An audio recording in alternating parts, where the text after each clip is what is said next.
드리겠습니다. 오늘 예배 가운데도 하나님 또 특별한 은혜를 주실 줄 믿습니다. 우리 우혁이도 왔고 했으니까 한 번 더 설명드리지만, 우리가 지금 하고 있는 예배와 삶 시리즈는 가슴으로 듣는 설교가 아니라 머리로 듣는 설교입니다. 이성적으로 논리적으로 이해가 되시면 은혜 되신 겁니다. 사실 이 예배와 삶 시리즈 진행하면서 나름의 현타가 있었어요. 현타가 뭐였냐면 막 저는 이런 확신이 있어요.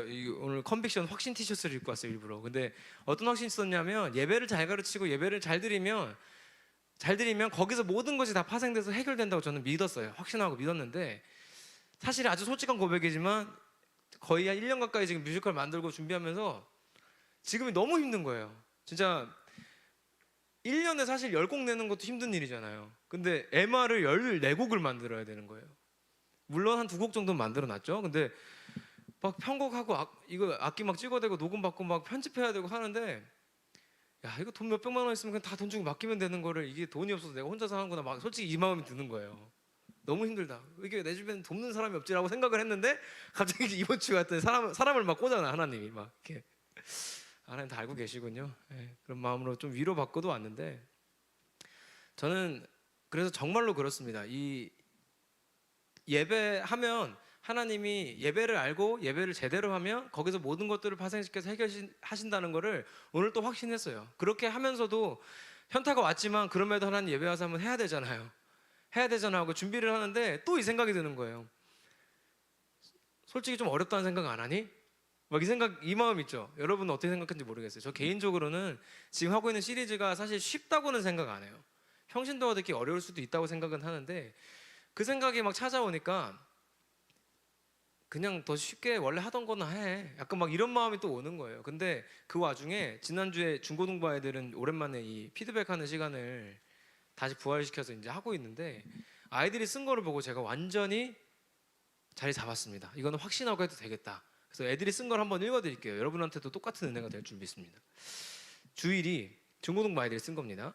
주일이 한 주의 시작인 것만 알았지 안식일이 토요일인 건 처음 알게 돼서 좋았다. 이 좋았다 세 글자가 저를 살렸습니다. 좋았다. 알았다가 아니라 좋았다. 아, 좋았구나. 안식일이 토요일인 것을 처음 알았다. 얘는 알았대요. 예, 안식일과 주일을 잘 구분해야겠다. 오늘도, 여기 얘가 좀 괜찮아요. 오늘도 새로운 것을 알아가게 하시니 감사합니다. 이제 대학을 준비하는 과정 속에서도 말씀을 잊지 않고 살아갈 수 있게 해주세요 라고 한 걸음 더 나간 고백이 나왔어요. 여기서 한 가지 또 감사했고, 얘도 대박이었어요. 하나님이 주신 시간, 날이라는 선물을 너무 당연시 여기고 있었던 것 같아 회개하는 마음이 들고, 매주 새롭게 창조되어 주님의 시간에 매 순간 최선을 다하고 싶다. 회개가 됐대요. 저는 머리로 들으라 그랬는데 가슴으로 들은 거예요. 놀랐어요. 그리고 주일은 안식일이 아니라 기쁜 날이라는 말이 기억에 남았다. 앞으로 안식 후 첫날에 하나님의 형상으로 조각되어지고 망가진 부분을 수리받아 더욱더 기쁘게 예배하게 해주세요. 오늘 일요일이 안식일이 아닌 토요일인 것을 알게 되었습니다. 감사합니다. 나도. 얘는 좀 웃겨요. 내가 음악을 예배에 잘 이용하고 있구나. 마지막, 토요일이 안식일이라는 사실이 신기했다. 뭐 이런 반응이 있었는데요.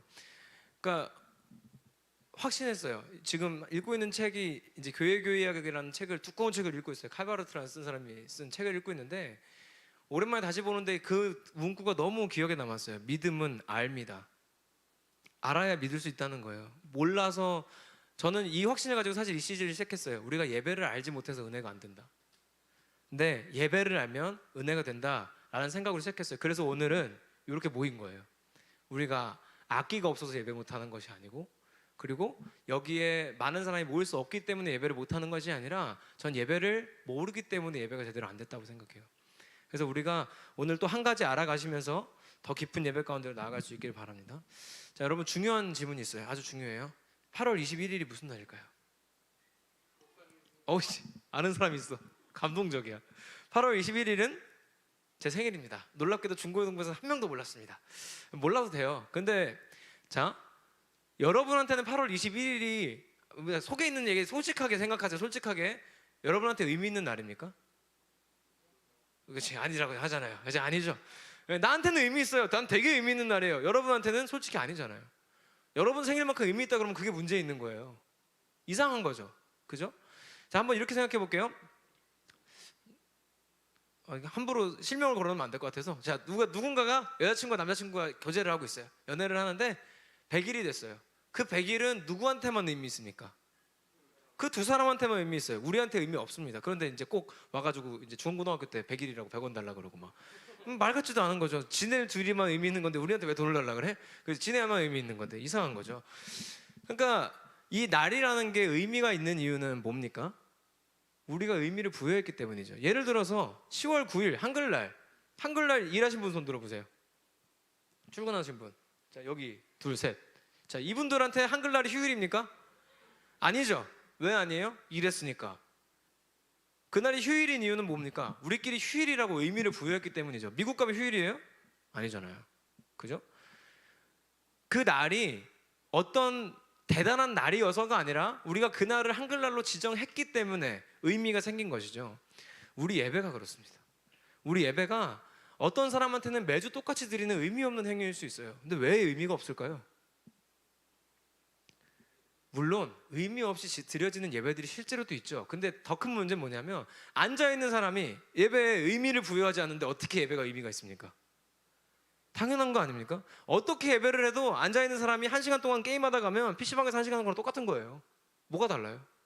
그런데 앉아있는 사람이 지난주와 비슷한 모습으로 반복되는 것 같지만 오늘 예배는 어떤 의미가 있을까라고 내가 의미를 부여하고 거기에 참여하기 시작하면 거기서 은혜가 오는 거예요. 할렐루야. 이게 은혜입니다. 근데 그 중에서도 오늘은 우리가 예배 시간에 왜 일어나서 찬양하는지, 왜 예배 시간에 일어나서 기도하고 사도신경을 외우고 그러는지에 대해서 자세하게 설명해 드릴 겁니다. 초대교회에 성가대가 있었어요. 요즘 말로 찬양대. 성가대 이름이 뭐였냐면 쿰 성가대였어요. 쿰 성가대. 이제 이 쿰이라는 단어가 성경에 어디 나오는 거냐면 우리가 오늘 읽었던 달리다 굼, 소녀야 일어나라 할 때 예수님이 하셨던 이 달리다 굼 중에서 마지막 쿰 요거를 따서 만든 겁니다. 왜 초대교회 성가대는 쿰이라고 이름을 지었을까? 여러 가지 의미가 있는데요. 이 오늘 읽었던 말씀 중에 41절에 보면 끝에 이 달리다굼을 번역한 말이 나옵니다. 근데 재밌는 건 성경에 여러분 저런 거 본 적 있어요? 달리다굼 해놓고 번역하니 이거더라라는 거 많이 봤어요? 사실 그 말을 직접 한글로 돌려놓은 거지 저렇게 성경의 저자가 직접 이걸 번역하니 이거다라고 한 건 거의 없죠. 달리다굼은 아람어예요. 아람어. 그런데 그거를 번역한 거예요. 번역했더니 소녀야 일어나라인데 저기서 나오는 일어나라가 헬라어로 에게이로예요. 에게이로 이렇게 외우시면 돼요. 에게이로인데 이 에게이로가 무슨 뜻이 있냐면 한국말로 자막 지워주세요. 깨우다, 일어나다 여기까지는 동의되시죠? 근데 이 말을 가지고 있어요. 다시 살리다. 다시 살리다를 한문으로 바꾸면 뭡니까? 부활이죠. 근데 영어로 가니까요 이렇게 돼요. wake 혹은 raise라는 뜻을 가진대요. raise 어디서 나오는 겁니까? you raise면 말고 성경에서는 raise의 과거형으로 나오죠. rose again이라고 하는 단어가 부활입니다. 자 무슨 얘기예요? 달리다굼에서 해석한 일어나라 에게이로라는 단어는 무슨 뜻이냐면 그냥 일어났다는 뜻만 가진 게 아니라 부활했다는 뜻을 가진 거예요. 초대교회 성가대는 아마 그런 의미로 사용하지 않았을까 싶어요. 우리는 부활한 사람들입니다. 첫 번째예요. 우리가 예배 시간에 일어나는 이유가 뭐예요? 신앙 고백입니다. 나는 부활한 사람입니다. 혹은 부활할 사람입니다. 혹은 나는 구원받은 사람입니다. 이 의미가 우리가 예배 시간에 아무 생각 없이 하는 그냥 일어나는 그 행동에 의미가 담겨 있는 거예요. 실제로 가보신 분들은 알 거예요. 지금도 성당에 가면 앉았다 일어났다 엄청나게 합니다. 엄청나게 합니다. 근데 문제는 뭐예요? 앉았다 일어나는 행위 자체는 굉장히 거룩한 행위가 맞아요. 근데 문제는 뭐냐면 앉아있는 사람들이 아무 의미 없이 그냥 하는 거죠. 그냥. 근데 성당은 특히나 그냥 구경하다 오는 곳이기 때문에 더욱이. 근데 우리한테도 비슷한 모습이 있지 않습니까? 솔직히 예배 시간에 일어나려는데 솔직히 일어나기 싫을 때 있잖아요. 저는 솔직하게 고백했어요. 장신대 대학 다닐 때 채플 드릴 때 가능하신 분 자리에서 일어나겠습니다. 그러면 저는 가능하지 않습니다 하고 앉아 있었다고요. 오늘은 주무시겠습니다 하고 잠자고. 만약에 제가 그때 이걸 안 했다면 그러진 않았을 것 같아요. 그런데 예배 시간에 일어나는 행동 자체가 의미를 가진다는 걸 몰랐어요. 누군가 이렇게 반박할 수도 있죠. 일어나는 게 무슨 부활이고 무슨 구원이고 에이 이럴 수 있어요. 그 사람이 문제인 거예요. 우리끼리 그렇게 하기로 의미를 부여하면 그렇게 되는 거예요.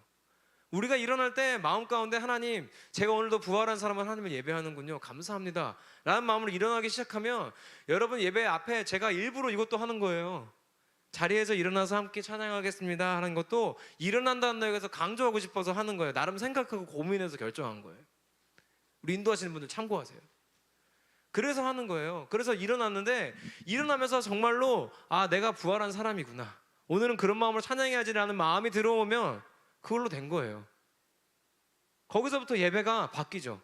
임례송 부르는데 벌써 은혜가 되죠. 내가 일어날 때부터. 왜? 내가 부활했다는 사실이 기쁜 사람한테는 은혜가 되는 거죠. 근데 놀랍게도 이 단어가, 이 에게이로라는 단어가요, 성경에 굉장히 많이 나와요. 사람이 죽었다 살거나 병이 고쳐지는 장면에는 대부분 나와요.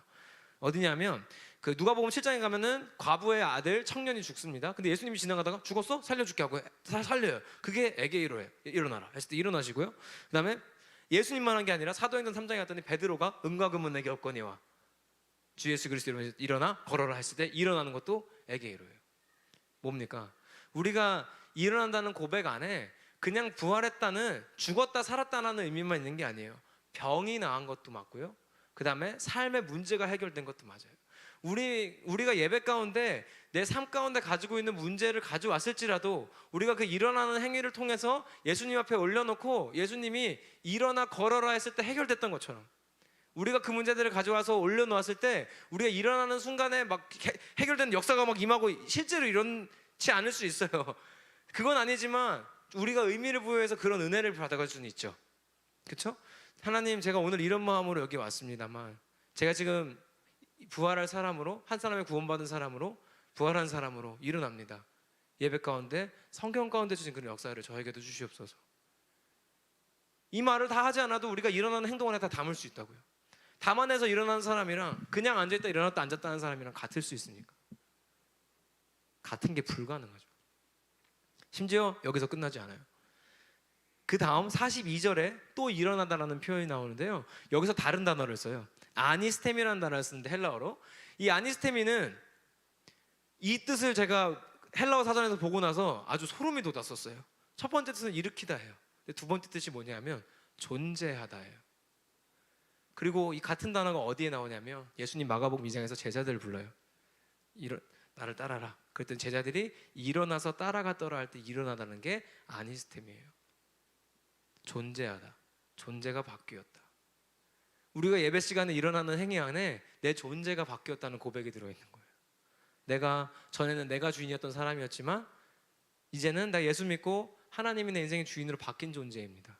혹은 나도 예수 그리스도 따지는 제자입니다 라는 의미까지도 우리가 일어나는 그 작은 행동 안에 들어있다는 거예요.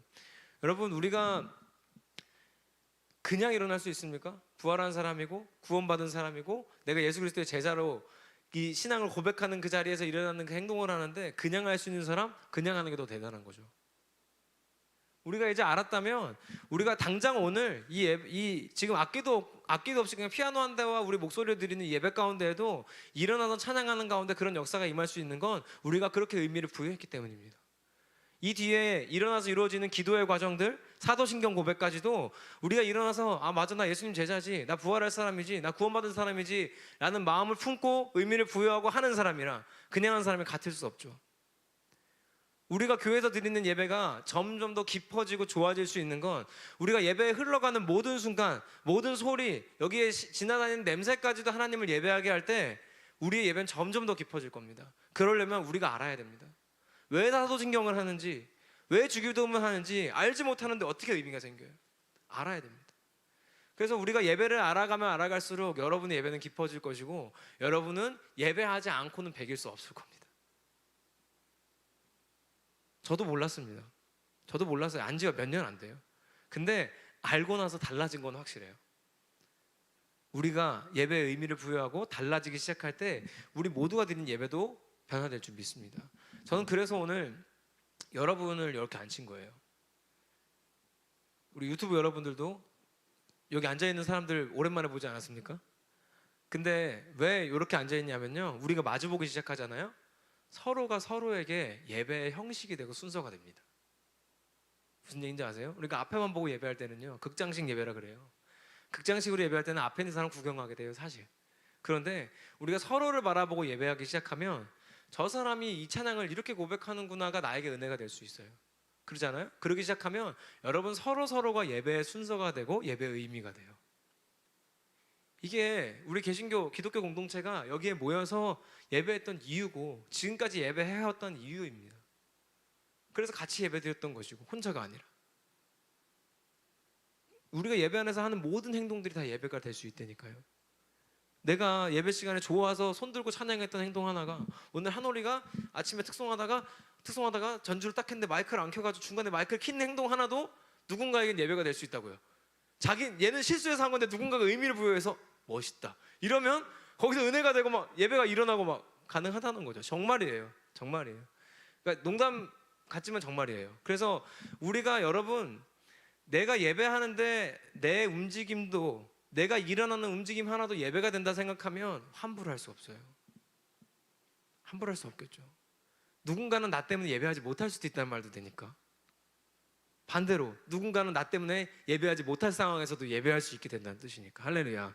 그래서 우리가 이후에 드려지는 특별히 오늘 말씀드린 일어나서 하는 모든 순서에 여러분의 하나님의 은혜가 충만히 임하길 소망합니다. 우리를 구원하신 그 기쁨이 드러나고 우리가 부활할 사람이라는 확신이 드러나고 그리고 내가 예수 그리스도의 제자로 존재가 변했다는 나의 신앙 고백이 드러나는 멋진 시간이 되기를 간절히 소망합니다. 끝났습니다. 여러분 정리하겠습니다.